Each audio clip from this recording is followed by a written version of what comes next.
In this week's video, I am talking about contemplative prayer. What is it and why bother?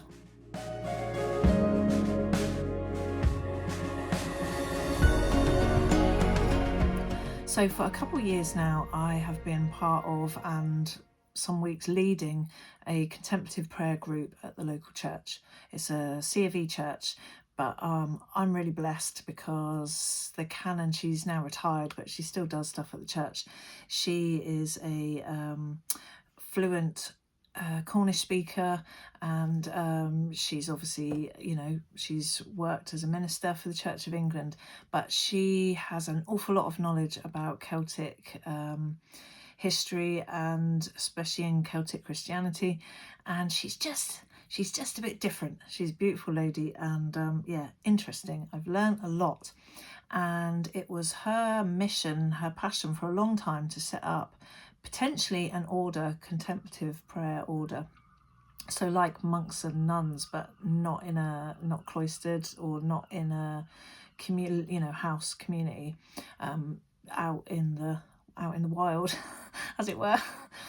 Anyway, so 2 years we've been doing this, and years ago when I was having mental health issues, and I happened to live on a site where a guy was there, beautiful guy, who was still is a Buddhist teacher in the Kadampa tradition, and him and a friend who went to his classes said, that you could probably benefit from this, and I went along, and it really did help. It was really lovely, and you did 20 minutes just sitting in meditation, and then he'd do a teaching, and then you would meditate on the teaching, and then this contemplative prayer things come around, and you think, how is this different? So what is the difference between meditation and contemplation? So meditation, to me, how I've understood it on my spiritual path, I think of it as focusing on one point, single focusing, pointed your attention, and that would either be, say in the first 20 minutes of meditation we used to do in those Buddhist classes, you do 20 minutes, you're focusing on your breath. And then say we did the teaching about facing your death, like each day could be your last day, and then you would sit and meditate in the second 20 minutes on that, single pointedly on that one teaching.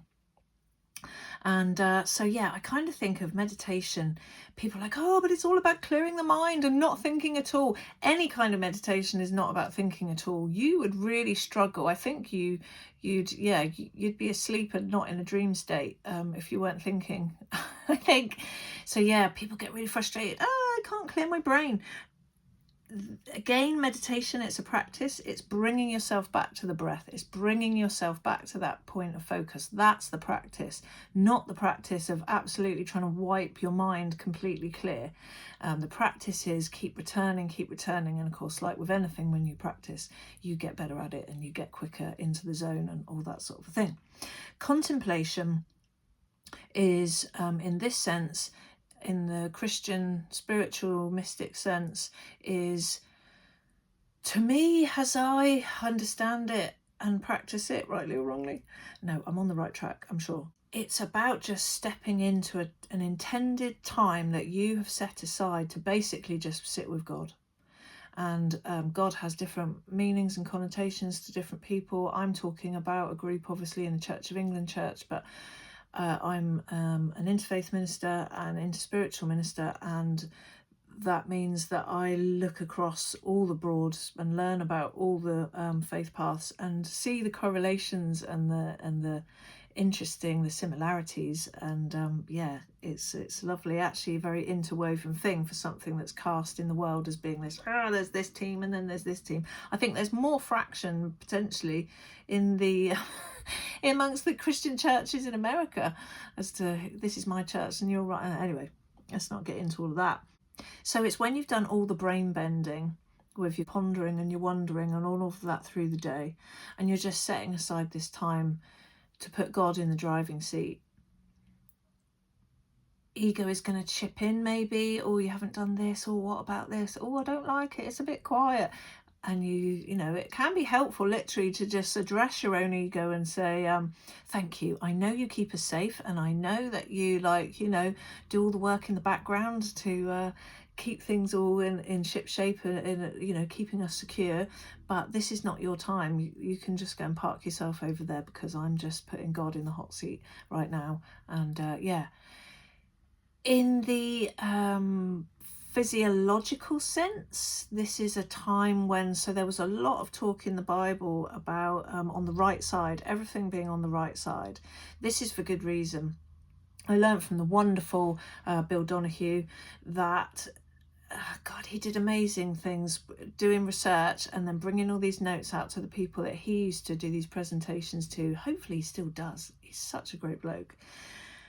There are, there's another guy that's done a lot of work, can't think of his name, on the left and the right brain. So your left brain is your critical thinking and your decision making, your this and that. The right brain is more the artistic and the spiritual, and in there is the pineal gland, and that is the one that when you sit in this, Bill calls it meditation, but in my way of what I'm talking about now, to me it would be the contemplation thing.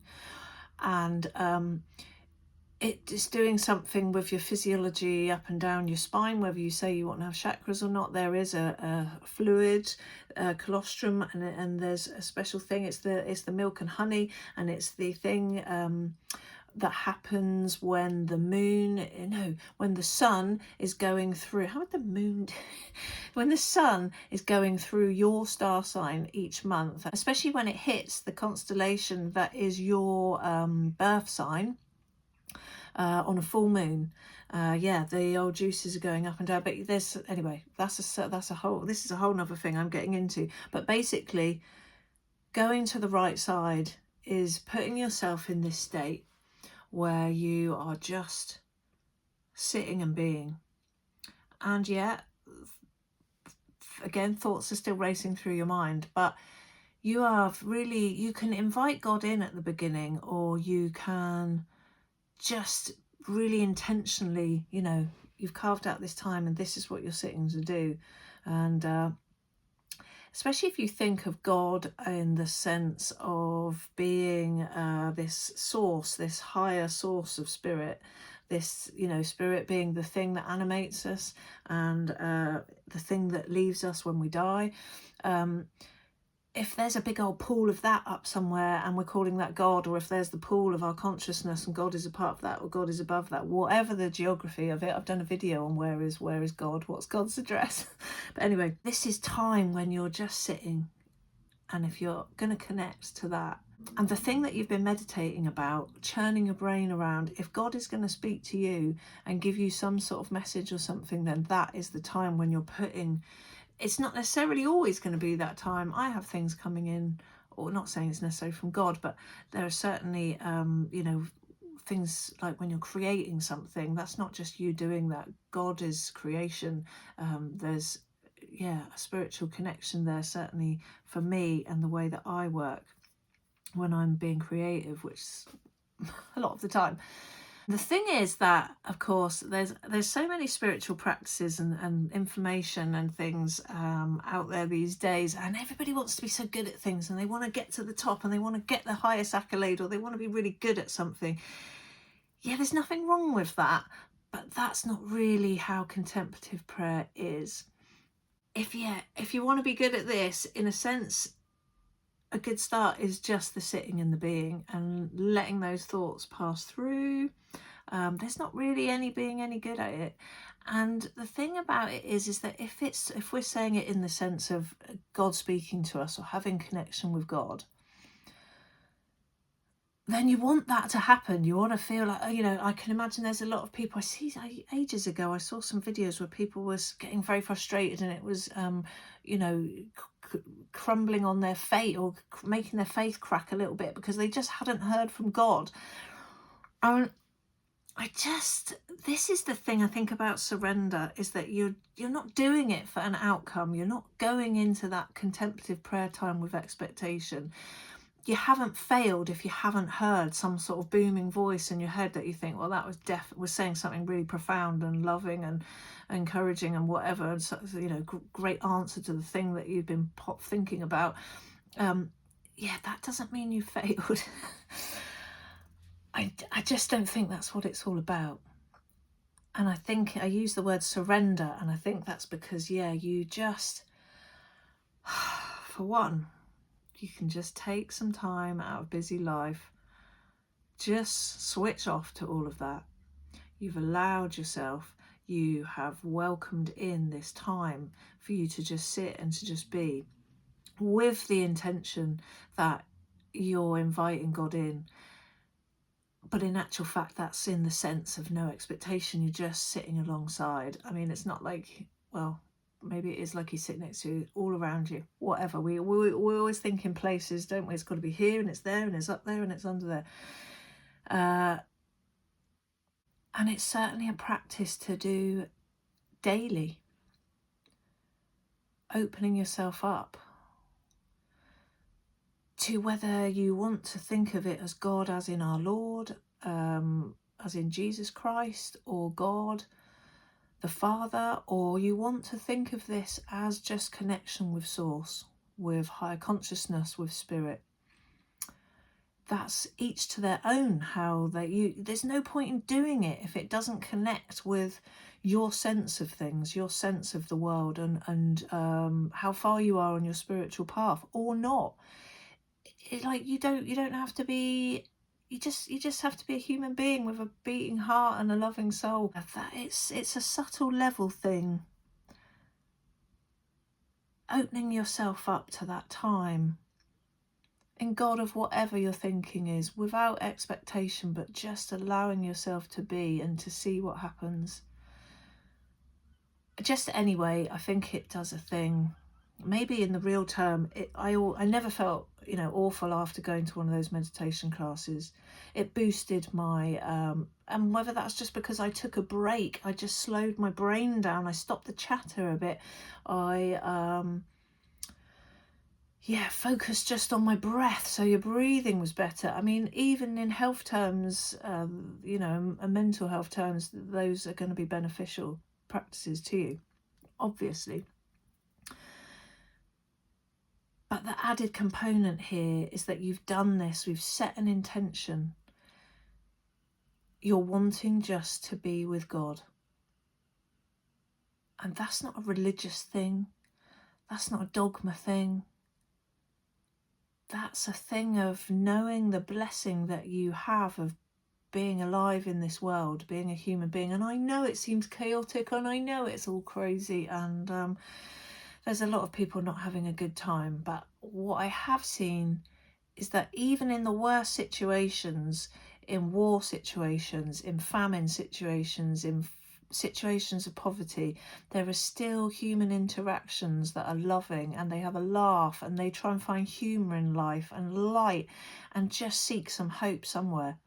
And that's got to be pretty tough in those situations. But if those people can do it, I remember Comic Relief years ago when I actually used to watch telly a long time ago, and there was Comic Relief on, and the stars, the celebrities, they would go out to places in Africa and they do little videos of, we may raise money for these wheelchairs and that school and this and that and blah blah blah.